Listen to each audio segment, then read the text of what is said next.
Welcome to Community Christian Church. We are so honored you came to be a part of Why Not Sunday. And here's what I know about the person that invited you that said, hey, why not give church a chance? They are hoping that you have a great time, and I am as well. And that's why we're talking about anxiety.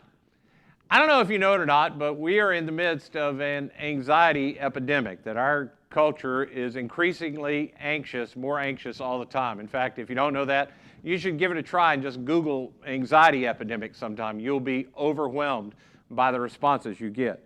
In fact, everywhere we turn, people seem to be feeling it and talking about it. One article I read said that in 1980, only 4% of our population felt any degree of overwhelming anxiety. Today, it's about 50% that struggle in some way with anxiety. But this series, we're talking about anxiety and hope, because there is hope. And we want to talk to you about that in very practical kind of ways over the next few weeks. Dr. J.P. Moreland is a noted author. He's a professor. He's written about science and faith, and he's been doing that for a number of years. In fact, a lot of what we're going to talk about over the next few weeks comes from his book called Finding Quiet. And I really do highly recommend the book. Now, I do want to say to you that if you're not really a scientific kind of person, the first part of the book is really highly scientific, but that doesn't mean you need to skip it. If you struggle with anxiety, get the book and look at the last part, the more practical part of the book.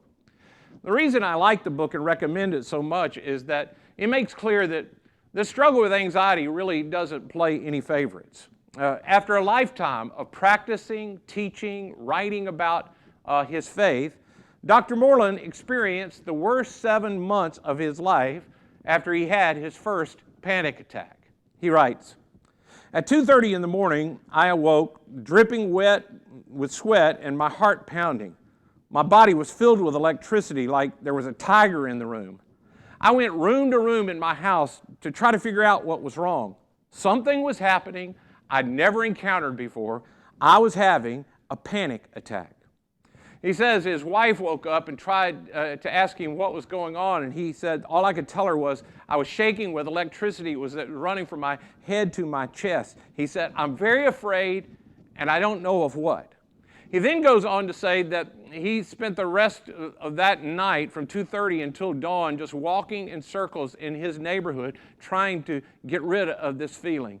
He said, 2 very specific thoughts were running through my mind that produced this anxiety.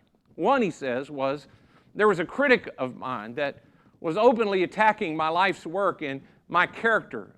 And I didn't know that soon he would be exposed and soon people would see the flaw of it. But at the time, all I could think was he was going to ruin my life's work and it would totally be destroyed. He said I couldn't get rid of that thought. The second thought he was having that he was going to lose his job because of this critic, even though no one had ever said to him he was going to lose his job. He adds, when you're having anxiety problems, rational thinking is not always what you're doing. He then describes 7 months of daily panic attacks. I spent a lot of time, he says, lying on the couch because I didn't have the energy to even get up. I was afraid of irrational things. There was fear every time I checked my email. My heart would start pounding when the phone would ring. I couldn't attend my grandchildren's soccer games or even have them over to the house for 6 months. I just wanted to be left alone. I curled up in a ball and I worried about everything. I never seriously contemplated suicide, but many times I asked God to kill me through an automobile accident or in some other way. I thought my whole life had been a waste. There was no purpose in me living. I wanted to die so the pain would go away. Welcome to church.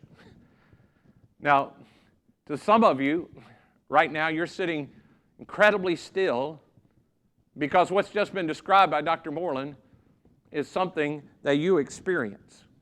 And what I was saying next is really important, and I want you to hear it.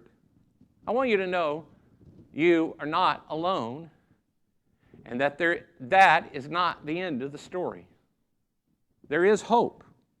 You can be a talented, smart, you can even be a committed Christ follower, and you can still struggle with anxiety. It does not say anything about your faith. But there's another thing I want you to hear. It's not the end of your story. There is a way out. There is a path to living with hope and peace. And Dr. Moreland and many other people have found that way. Now, for those of you who heard that described in what I read out of that book, and you thought, wow, that's over the top, I can't relate to that at all, and you think, well, then what we're going to talk about doesn't apply to you, can before you turn me off, could you just wait a second and let me say to you, anxiety comes in all kinds of shades and forms. And what I want us to do is I want us to begin by identifying our anxiety level in this culture of anxiety. Studies tell us that roughly 1 in 5 people suffer high levels of anxiety or severe anxiety, like I described. So 1 out of every 5 people joining in, you're probably in that case. 1/3 of us suffer an anxiety disorder at some point in our lives, and the rates of that are rising for a number of different factors. One of the factors that people like to talk about is probably because of the breakdown in families and our social structures, that the roots and the ties, the social ties that we used to have slowly been eroded in our culture. In addition to that, it's just the incredible speed and the pace at which we live our lives. Even though we don't realize it, we weren't meant to live this way, and it's affecting us even though we don't think about it. Now, maybe you've never experienced the kind of anxiety that was described by Dr. Moreland in his experience, but many of us have experienced moderate levels of anxiety. The same studies say that 40% of us, or 2 out of 5 of us, have experienced a moderate level of anxiety. And that would be described by just feeling restless all the time, or being unable to sit still, or constantly tapping your foot, or constantly shaking your leg, or tapping your fingers on something. You just can't sit still. Or you live your life fear-driven. You're afraid of what might happen. You're afraid of what might happen to your kids. You live in a constant world of what ifs. What if something happens to my kids? What if I lose my job? What if I can't pay my bills? What if I don't pass that test? What if I don't get into school? What if I don't find love? What if nobody loves me? What if they just continue to make the same old superhero movies again and again and again and again and again and tell us something new and we never get anything new? I'm just saying. People will often ask me, Ed, do you get nervous when you get up to speak? Well, the truth is, I really don't anymore. But for years, I did. I think the nicest way to say what happened to me is every time that I would get up to speak, I had severe intestinal disorders. I think that's the nicest way I can say what happened. And, I don't have that happen anymore. But what I do have happen is now when I speak, particularly when I know I'm going to speak, even on the days I'm preparing to speak, which are Thursday and Friday for me, I find that I have these little nervous habits that I can't seem to control, and I'm way more irritable on those days than I am on other days. But if you ask me, hey, are you nervous about speaking? I'd say no. But your body will tell you what you're feeling even when our mind doesn't want to admit it. And often your body is feeling something in anxiety when you don't consciously aren't willing to admit it yourself. You ever had an eye twitch that you don't know what caused it? Or again, you just feel like you can't sit still, or you have to constantly be on the move. You have these things going on, and your body is trying to tell you something. It's trying to tell you that you're feeling anxious. You ever sat still for a while and you just begin to wonder, I lost my phone. It's an amazing thing about these smartphones that we have that most of us carry around these days. They've done studies where people are paid to be in the study and they remove their phones from them where they can't see or touch their phones, and their anxiety level goes up. So maybe you don't suffer from anxiety and you don't think this is a problem for you. So here's what I want to challenge you to do this week. Take one day and take your phone and put it somewhere where you won't see it, you won't touch it, you won't know what happens with it for 24 hours. Just do that as an experiment. Now, some of you are thinking, I will love that day. But since I don't really have to do that because I don't suffer with it, I'm not going to do it. Well, there's a name for that too. It's called denial. See, Neuroscience News recently reported that there's a study that smartphone addiction rewires our brain, and it actually produces increased levels of anxiety. Well, whatever your level of anxiety, where we need to start is we have to start by admitting that we struggle with it. Because when you're honest about it, then you can begin to do something about it. So what I want to do is, we're a church, and I want to read a part of the Bible to you. This is written by a guy named Paul. He's a follower of Jesus, like we are at this church, followers of Jesus. And he started a church in a place called Philippi. And we actually have a letter that he wrote back to that. And because it's in the city of Philippi, the little letter is called Philippians. So I want to read what he says to them. He says, "The Lord is near. Do not be anxious about anything, but in every situation, by prayer and petition, with thanksgiving, present your requests to God. And the peace of God, which transcends all understandings, will guard your hearts and your minds in Christ Jesus. Finally, brothers and sisters, whatever is true, whatever is noble, whatever is right, whatever is pure, whatever is lovely, whatever is admirable, if anything is excellent or praiseworthy, think about such things. Whatever you've learned or received or heard from me or seen in me, put it into practice, and the God of peace will be with you." See, Paul loves these people, and he wants them to know what I want you to know. God did not leave us in a world of anxiety without the possibility of peace. And he promised to be with us in this world and to bring peace into our lives. There is hope. And there is a way that we can live in, have a path toward hope even when we struggle with anxiety. And we're going to talk over the next few weeks of the life that's described in this passage. And we're going to look how we apply that to our life and how we walk down this path toward peace. But I need to tell you, if you're not a Bible person, that's okay, because we're going to look at this in a holistic kind of way. And what I mean by that is, what Dr. Moreland and others have found is that scriptural truths combined with psychology and psychiatry work together in a holistic approach to humanity that works at the problem of anxiety. Paul says to us, "The Lord is near. Do not be anxious about anything." Now, that doesn't mean that anxious thoughts won't occasionally come to you. It doesn't mean that occasionally you won't be bombarded by the what-ifs in life. But we do not have to live in constant anxiety. We weren't intended to. Is that true even if I suffer from severe anxiety? I think it is. And the reason I think that is because I know people in our church that lived under a dark cloud of anxiety for a while, and they found hope. And Dr. Moreland did as well. He said, after getting medication and seeing a therapist after that first attack, he said, "I went 10 years without ever experiencing another panic attack. But," Dr. Moreland said, "then I took on too much stress at work, and I began to suffer again." Here's what he writes.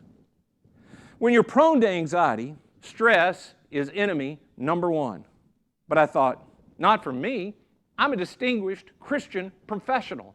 I tell people how to live the spiritual life. Surely this panic attack business is behind me." And that's when it hit with another gruesome 5-month period. After that 5-month period, he said, "I was at my all-time lowest."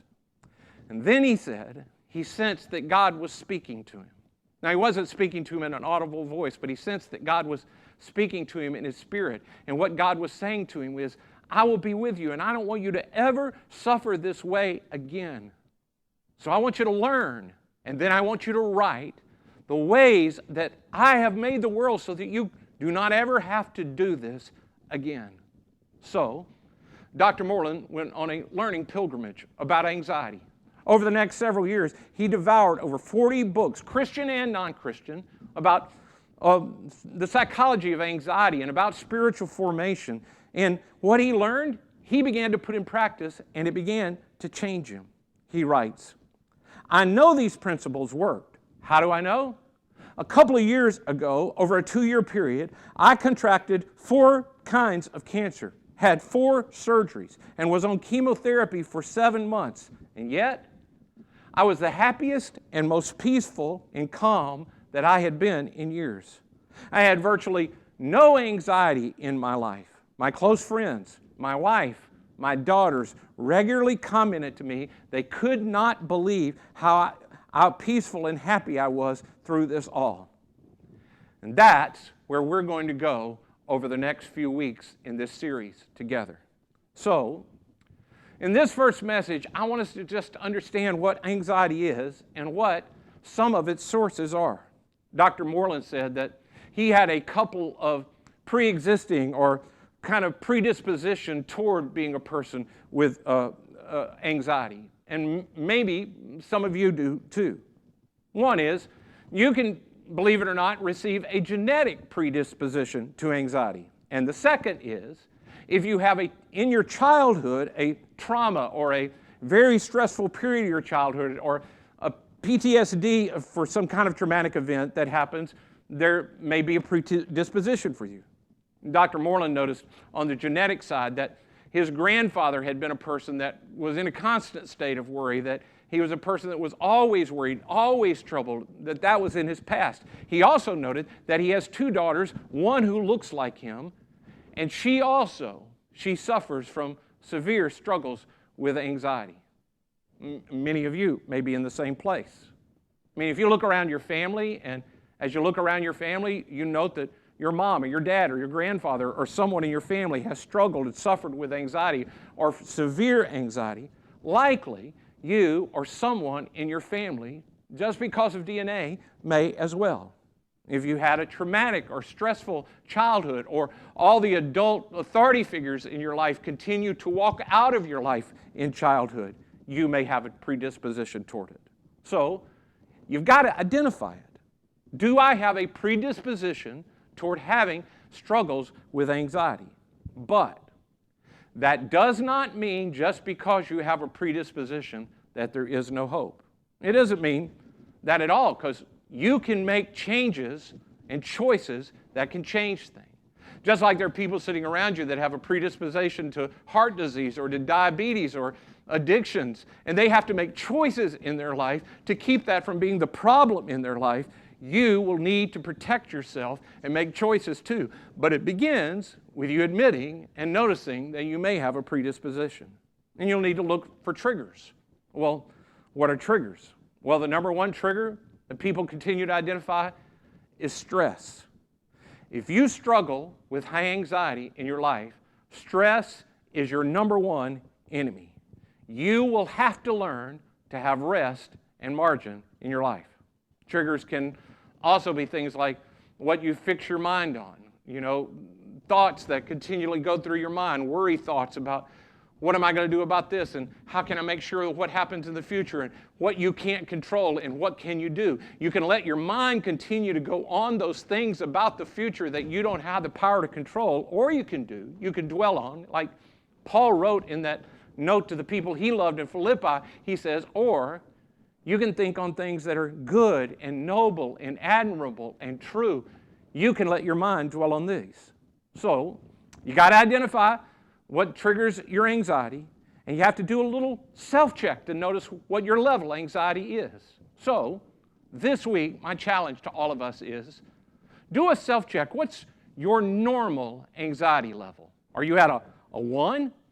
And a 1 would be, let's just say, a 1 is that you're at rest, you're peaceful. At times, you even feel bored. Being bored is not a bad thing. A 10 would be that you have to have constant activity and you're constantly on the move and you feel stressed when you don't think you have something to do. And the reason you want that, even though you couldn't consciously say it, is it keeps you from thinking about what you can't do about the future. Yet when you at least get some rest or you try to go to sleep, your mind won't stop. That's a 10, where you're constantly moving, constantly stressed. Our bodies were made to rest. And you'll have to find a way to rest. But it starts with you measuring. Are you a 1? Are you a 10? Are you somewhere in between? So our approach over these next few weeks as we track with this is going to be, as I said, a holistic kind of approach. And what that means, holistic means, is we're just one person. Spirit, soul, and body. But just one. So, if we're going to deal with anxiety in our life, we're going to have to deal with it spiritually, emotionally, and physically.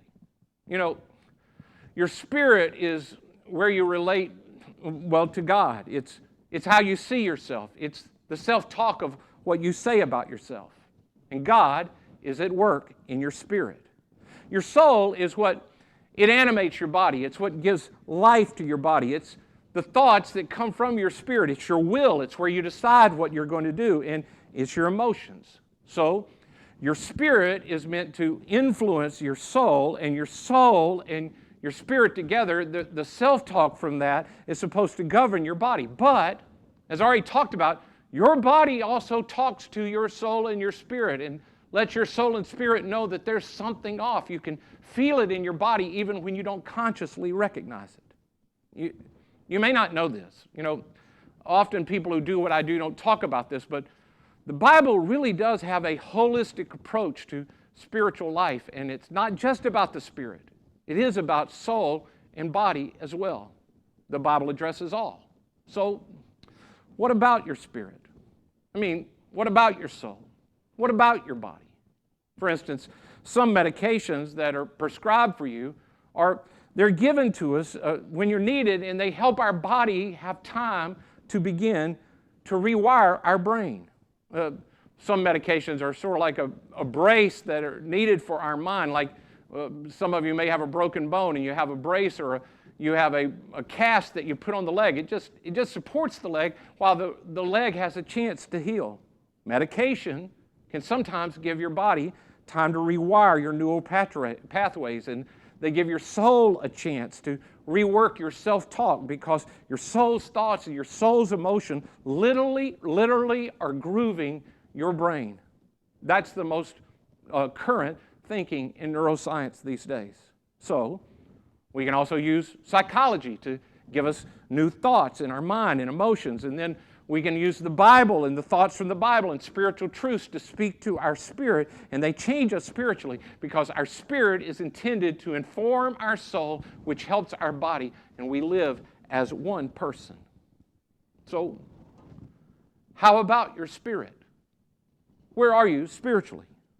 Jesus has this conversation once with a religious leader, and he says to this man whose name is Nicodemus, "No one can see the kingdom of God unless they're born again." And Nicodemus didn't understand. He was thinking about it physically born again. And Jesus tries again and says, no, flesh gives birth to flesh, but spirit gives birth to spirit. So he says, flesh gave birth to flesh. Your mom and dad did that, and your dad really had the easy part of that. They chose that you would be born, but that's not the way it is spiritually. God's spirit, and God is the only one that can give eternal life to your spirit, but God, because He allows us freedom of choice, He won't force spiritual life on you. He won't force that your spirit being right. You have to choose to give Him control over your spirit. If you want to, God, because He gives you free choice and He wants a loving relationship with you, love has to be chosen. So, you can sit in charge of your life, and you can try to be God, and you can try to control everything, but eventually you'll learn that there are many things in this world that are out of your control. God, who is in control, longs for you to choose to do your spirit with Him and to be born with Him in spirit. That's why one of Jesus' followers, John, said, Jesus came to that which is His own, us, but His own did not receive Him, yet to all who do receive Him, to those who believed Him or trusted in His name, He gives them the right to become the children of God. Children not born of natural descent or human decision or of a husband's will, but born of God. And here's why that matters so much to you in this walk toward hope and anxiety. If you believe that God is against you, if you believe that you've done something that God's out to get you, if you believe that God is not for you, if you believe that you have to make it in this world on your own, that you have to do it right on your own, if you don't believe that the God of the universe is for you and walking with you and loves you and wants to do it with you, then no wonder you're worried. This world is unpredictable, and at times it's hard and stressful and messy, and you want to get it right. And the God of the universe wants to help you get it right. But you have to choose. You have to choose to allow Him to be at work in your spirit. God intends to do it with us. So that's your spirit. But let's talk about your soul and your body. Now, your soul and your body they're not the same, but they're not totally independent either. So soul and body are distinct, but they're not totally separate. Dr. Moreland has an analogy about it like this. He says, if you put salt into water, you can make salt water. And the salt in the water totally permeates the water. It's in every part of the water. Now, by scientific process, desalination, you can take the salt out of the water, and the salt will be totally salt. But the water, it now is no longer salt water, it's just water. And the point he's making is that when your soul is in your body, they both work together as you. But when you take the soul out of the body is no longer you. Your soul is fully you. By that he means, if you lose your legs, you may lose 25% of your body, but you don't lose any of you. All of you still totally exist. You're still totally you. But when your soul leaves your body immediately begins to change. And it doesn't take long for it to return to dust. Your soul and your body work together. And though they work together, your soul, while it's in the body, is dependent on the body. This gets a little complicated, and I don't want to lose you, so let me try to explain it. First, what your soul thinks, how your mind handles your emotions, can literally change the physical structure of your brain. This is the most recent scientific study. What you think, how you handle your emotions, can literally change the structure of your brain. And when your brain changes, it creates this feeling of angst, this constant feeling of anxiety, and it feels like I just can't control it. But the good news is, it's not forever out of your control. But since your soul is dependent on your brain, that's why sometimes there needs to be medication to calm your brain down, medication prescribed by a physician, needed to return your brain to its calm state so that your soul and the self-talk of your spirit can begin to work together to re-groove your brain. That's why at the end of what I read to you, when Paul's writing to the Philippians, he would say, whatever you've learned or received or heard from me, what you've seen in me, put into practice, and then the God of peace will be with you. In other words, you're going to have to put some new practices in your life to control this feeling of angst and anxiety. And once you begin to put those new practices into place, you'll begin to rewire your brain, and then you'll experience joy and peace that you were meant to, where once you only felt out of control. You know how it was with any habit. You have to learn the habit, and at first it feels clumsy. I can remember when I first started texting, and I literally was all thumbs, and you'd have to really pay attention where the A was and where the Z was, but after a while, I've texted for so long now, I don't really have to think about where that is on the keyboard. I can just think about what I want to say, because now that part of it has just become habit. Over time, believe it or not, when your spirit, with the spiritual truths, it informs the self-talk of the soul.